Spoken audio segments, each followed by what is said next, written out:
Valmy, Austerlitz, Ulm, Waterloo, autant de batailles dont les noms nous sont familiers, mais qui, en dehors d'Haïti, a déjà entendu parler de la bataille de Vertières, point d'aboutissement spectaculaire et sanglant de la guerre d'indépendance haïtienne. Bonsoir Jean-Pierre Le Glonec, merci d'être avec nous. Vous êtes historien, vous êtes professeur à l'université de Sherbrooke, c'est au Canada, vous enseignez l'histoire d'Haïti et des Amériques noires notamment. Vous êtes l'auteur de ce livre, L'armée indigène, la défaite de Napoléon en Haïti. Le livre est publié aux éditions Lux. Alors, vous penchez donc sur cet épisode méconnu de l'histoire de France et de l'histoire d'Haïti. Racontez-nous la bataille de Vertières. La tâche est impossible. L'histoire de la bataille a été racontée par le plus grand historien haïtien du XIXe siècle, Thomas Madiou, à la façon romantique, à la façon Michelet. Et Madiou a alors tout dit. Je ne suis pas sûr qu'il s'est appuyé sur des sources, mais il a tout dit. Finalement, le 18 novembre 1803, c'est vraiment l'acte final de la guerre d'indépendance. Et la bataille, la toute dernière bataille, dure environ 11 heures. Elle commence vers 6 heures du matin, elle se termine à 5 heures par un orage providentiel. On peut imaginer que cet orage est un signe des dieux vaudous peut-être, qui accompagnent, qui chevauchent les héros de l'armée que l'on appelle l'armée indigène. L'armée de libération haïtienne est dirigée par le général Jean-Jacques Dessalines et on l'appelle donc armée indigène ou armée des Incas, ça dépend des expressions. Cette bataille n'est pas marquée, le soir il n'y a pas vraiment de vainqueur ou de vaincu, mais ce qui est certain c'est que dans la nuit du 18 au 19 novembre, le fort de Vertières est évacué par Rochambeau et c'est la fin d'un rêve de résurgence finalement d'un monde colonial français. Ce rêve est le rêve napoléonien, il s'effondre le soir du 18 novembre 1803. En quoi est-ce, selon vous, un moment clé de l'histoire de ces deux pays? C'est un moment clé puisque le 18 novembre 1803, la plus belle colonie du monde atlantique français, la plus belle colonie du monde atlantique en général, s'effondre. Et il n'y aura plus jamais d'esclavage à Saint-Domingue ou en Haïti.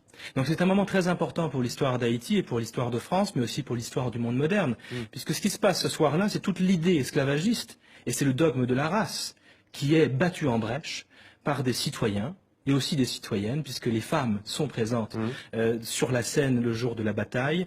L'idée de race, l'idée d'esclavage racial est battue en brèche, et à la place, ce qui triomphe le 18 novembre 1803, c'est le droit à la vie, le droit à la liberté, et le droit à la citoyenneté. Il s'inspire en fait des idéaux de la Révolution française. Alors qui s'inspire de qui? On pourrait dire l'inverse. On pourrait dire finalement que les Français se sont peut-être aussi inspirés de la lutte des esclaves de Saint-Domingue, qui se révoltent à partir de 1791 et qui obtiennent leur liberté.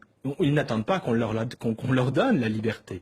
L'esclavage est aboli, certes, en 1794 en France, mais il est aboli parce que les esclaves eux-mêmes, à Saint-Domingue, sont allés chercher leur liberté au terme d'une résistance héroïque. Qu'est-ce qui va découler de cette page de l'histoire? Quelles sont les conséquences concrètement? Alors, j'ai envie d'insister ici sur les conséquences d'ordre mémoriel. La conséquence principale en France, c'est que la bataille de Vertières n'existe pas. Le mot Vertières est un mot qui n'existe pas dans l'histoire et la mémoire française, et j'encourage tous ceux qui nous regardent à ouvrir leur dictionnaire des noms propres et à chercher le mot Vertières. Vertières n'existe pas. Cette défaite a été occultée, elle a été effacée. Elle est scandaleuse. Elle est scandaleuse parce que finalement la plus puissante armée française, la plus puissante armée du moment est défaite par une troupe d'anciens esclaves qui ne doivent pas être citoyens selon les généraux français, selon Napoléon. Vous parlez aussi dans votre livre de l'élite au pouvoir en Haïti qui, elle aussi, a voulu quelque part masquer cet épisode de l'histoire. Expliquez-nous. Alors c'est une longue histoire, mais dans les faits, en effet, la bataille de Vertières n'est pas commémorée en Haïti avant les années 1930 environ. Ce qui se passe au XIXe siècle, c'est qu'il y a une lutte de pouvoir entre les différents chefs d'État haïtiens qui cherchent d'abord à cultiver leur propre culte.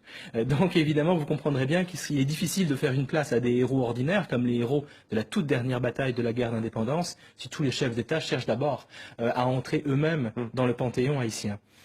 Au XXe siècle, Vertières commence à être reconnu comme un moment important dans l'histoire d'Haïti à la faveur de l'occupation américaine du pays. À partir du moment où il y a un nouvel occupant, eh bien, on ressort les héros de Vertières du placard historique et pour mobiliser, c'est ça, pour mobiliser.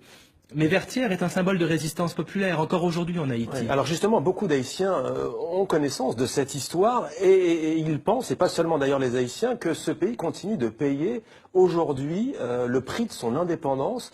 Est-ce que c'est un sentiment que vous partagez, vous qui travaillez sur cette page de l'histoire? Certainement, certainement. Vertières est un moment scandaleux. Si le 18 novembre 1803 n'existe pas dans le calendrier français, alors que c'est un moment d'histoire de France, c'est qu'il se passe là quelque chose d'impensable. Et qu'est-ce qui est impensable? C'est le renversement de la relation esclavagiste. Première République noire? Première République noire, mais ça va bien au-delà. Le 18 novembre 1803, les maîtres deviennent les esclaves et les esclaves deviennent les maîtres. C'est impensable. C'est bien pire qu'une défaite à Waterloo ou en Russie. Alors voilà en grande partie pourquoi cette bataille continue à être occultée. Jean-Pierre Le Glonnec, l'armée indigène, la défaite de Napoléon en Haïti, à lire absolument si vous êtes passionné d'histoire et si vous voulez connaître une partie de l'histoire de France et d'Haïti. Merci à vous d'avoir témoigné dans 64 minutes.